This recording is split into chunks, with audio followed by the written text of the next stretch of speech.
Hey, it's your guy Tyrrell back with the interviews. In today's video, we're going to briefly analyze the main tactical theme in Arsenal's 1-0 win at Burnley. So in today's video, first we're going to focus on Arteta's attacking shape, then we'll shift to the impact that Odegaard and Saka presented in that midfield area, and then we'll briefly shift to the board for some second half adjustments. So when we break down the game and we do look at the board, we have Burnley in a 4-4-2 and Arsenal starting the game in a 4-1-4-1 with Smith Rowe and Odegaard just ahead of Thomas Partey and Pepe and Saka out in the wider areas. So what we expect from Burnley is that they do look to press from the front if they aren't dropping off into two banks of four. And the reason why Arteta would shift to a 4-1-4-1 is to have that 3v2 advantage in that midfield zone. How Burnley look to combat that is rather than having Brownhill or Westwood pushing forward to close down Thomas Partey, they have Wood and Barnes in between Thomas Partey, and then they'll look to step forward with one center forward pushing to the center back and then the other holding two stick to Thomas Partey and vice versa.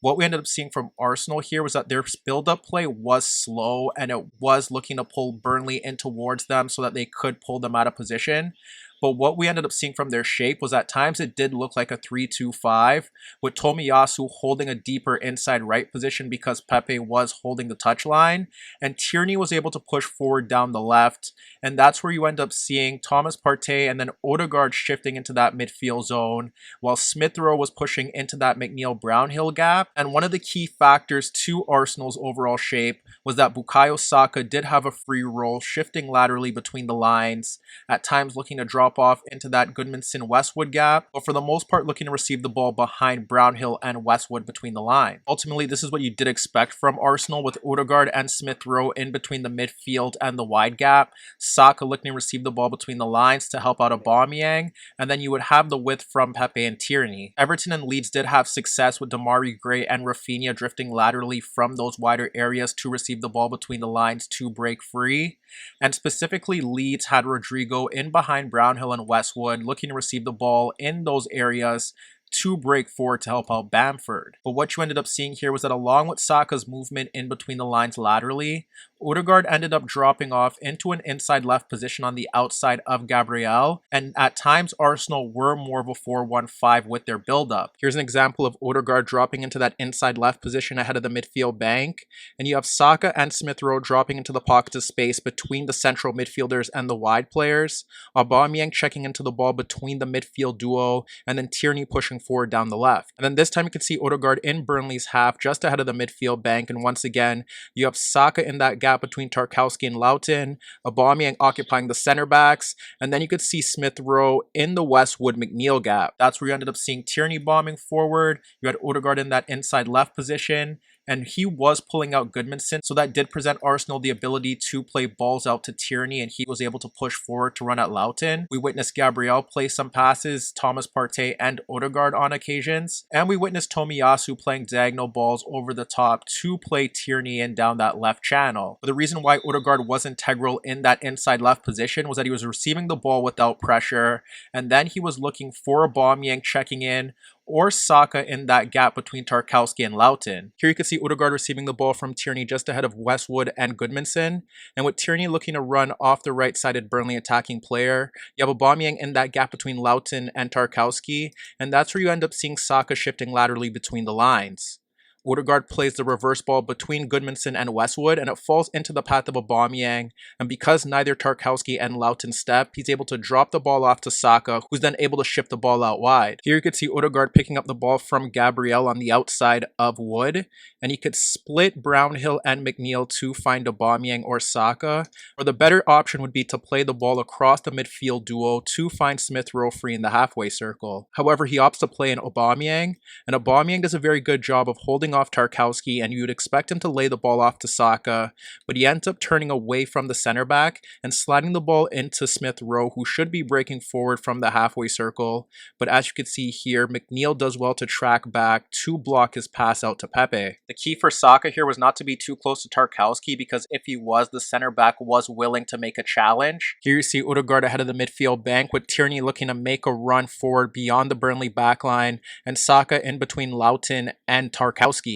But when Odegaard splits that midfield bank to play in Saka, he's within close proximity of Tarkowski, who steps in to make a challenge. So what you would see from Saka is that he'd drop off Tarkowski and Loughton into that midfield zone to receive the ball in space, and then he'd look to pick out Tierney or run at the back line. In the second half, you could see Tomiyasu sliding the ball across McNeil to bypass the midfield bank, and he plays the ball into Pepe, who drags out Taylor, and that's where you see Smith Rowe and Saka free between the lines. Pepe squares the ball into the path of Saka, and from this position, now you have Saka and Smith Rowe who could run free at the Burnley backline with Aubameyang occupying Tarkowski. As Saka carries the ball forward towards the center backs, this is where you could see him dragging away defenders, and he could slide the ball into the path of Aubameyang, and Smith Rowe's making a run off Westwood that's unmarked. When Aubameyang receives the ball, it's a 2v1 just ahead of Loughton, and he simply slides the ball across the right back into the path of Smith Rowe, and from this position, Smith Rowe's in a 1v1 against the right back. Unfortunately for Arteta, he fires a tame effort at Nick Pope. In the opening half, you could see Gabriel being closed down by Wood, and you have Odegaard dropping ahead of Brownhill and Saka shifting into the gap between the central midfielders. Gabriel ends up splitting the midfield duo for Saka, but his pass is a bit high, and that results in Saka looking to drop the ball off into the path of Odegaard and Thomas Partey as Smith Rowe pushes forward in towards the halfway circle. The ball ends up falling towards Thomas Partey, but as you can see, now Arsenal have a 3v2 in that midfield zone as Smith Rowe's checking into the ball and Saka's now pushing forward ahead of the center backs. Thomas Partey plays the ball across Westwood into the path of Smith Rowe, and he identifies the overload and looks to play a first-time ball into Saka, which sparks an Arsenal counterattack. While Saka was Odegaard's favorite passing option, you had Smith Rowe making forward runs in that McNeil-Brownhill gap, or he could play diagonal balls out towards Pepe looking to run off Taylor. So on the right-hand side, you had Pepe and Tomiyasu in their expected positions. There were times where Smith Rowe shifted out towards the touchline to get on the ball, and you'd see Pepe shift laterally into that Taylor-Me gap. But the only times where you would see Pepe shifting into central areas is if the ball was shifted out towards Tierney, and then he'd join Aubameyang to make runs into the penalty area. So once again, Arsenal were largely dependent on their left-hand side to create chances, but it followed a template that was successful for other teams. Saka drifting laterally between the lines to receive the ball and create overloads, and then you'd see Odegaard dropping off away from pressure in that midfield zone, at times ahead of the midfield bank, or at times even ahead of Barnes and Wood if Burnley sat deeper, and Arsenal were relying on his passing to break the midfield and defensive lines to find his teammates in high quality positions. This time we see Thomas Partey sliding a first time ball across Barnes for Odegaard position just ahead of Westwood, who's looking to step forward to apply pressure. Odegaard's ahead of the midfield bank, and when he receives the ball, he shifts to the left, and that's where he locates Tierney, making a run off Goodmanson, as Goodmanson and Loughton are attracted to Saka's movement as he checks into the ball in the midfield zone.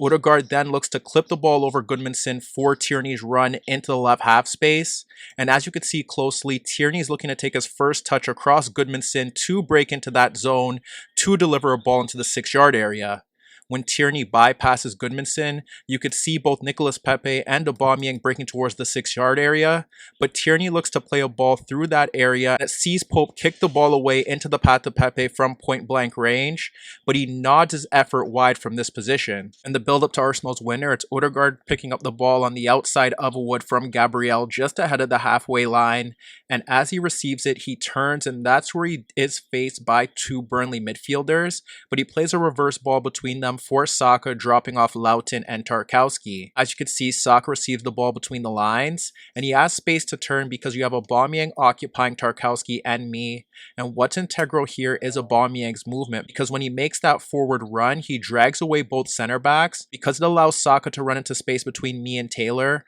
and that's where you see Pepe and Smith Rowe making forward runs into that zone. But as Saka's looking to play a ball across Taylor into the path of Pepe, he's clipped down by Westwood, who concedes the free kick and gets a booking. In terms of the second half, while we did see an aggressive press from Burnley in the early stages, at times you would have the wider player tucking in to close down the spare Arsenal midfielder. What we ended up seeing from Arsenal was that they were simply sloppy in those central areas, and when they did receive the chance to break on the counter, they simply lacked the final pass and were loose with their touches. Shortly after that, it's Odegaard playing a reverse ball across me into the path of an unmarked Aubameyang, and you have Pepe breaking beyond Taylor. When Aubameyang receives the ball, he's running at Tarkowski, but he identifies Pepe making the run beyond Taylor free into right half space, but his pass is slightly overhit when he does slide it in between the center back and the left back. And because that pass is overhit, Pepe receives the ball in the 6-yard area with Pope cutting off his angle and he's unable to beat the keeper. And then here you have Odegaard free in the midfield zone, identifying Aubameyang and Saka free between the lines, and he slides the ball into the path of Saka, who then carries it towards the Burnley backline, and you have an option towards left half space who is unmarked, but he ends up attempting to squeeze the ball into the path of Aubameyang, and his pass is short and that attack is killed. Here you can see Maitland-Niles looking to slide the ball across Tarkowski for Saka, making a free run into the penalty area with me occupied. When Saka receives the ball, his first touch is heavy and that kills the attack. Whereas when you look to Burnley, in terms of their overall attacking play, they were looking to clip balls over Tierney and Tomiyasu for Barnes and Wood to drag out the center backs, and then they were looking to dump the ball off towards their wider players, specifically the fullbacks, and at times they were looking for Westwood, and they were looking to dink balls into the penalty area for the center forward that was available. So for instance, if Westwood clipped the ball out and towards the left channel, you'd see Wood dragging out White and getting the ball in behind Tomiyasu, and he'd be looking to play the ball back to Taylor to deliver a cross into Barnes. Whereas if Westwood shifted the ball behind Tierney towards Barnes in the right channel, he'd be holding off Gabriel and then looking to drop the ball off to Goodmanson or Loughton, and they'd be looking to pick out Wood in the penalty area as well. We did see Cornet and Vidra enter the game, and Cornet did provide an improved threat by running at Tomiyasu, and that resulted in Cornet playing on the left and McNeil shifting to the right. But as Arteta was aware that the game was slowly running away from Arsenal, he turned to his bench by taking off Smith Rowe and bringing on Lokonga. We ended up seeing Arsenal shift to a 4-2-3-1 with Odegaard pushing forward, and then out of possession they dropped off into 2 banks of 4, and with Burnley offering a limited threat going forward, they were able to hold on for all 3 points. So as you can see, this was far from the perfect performance,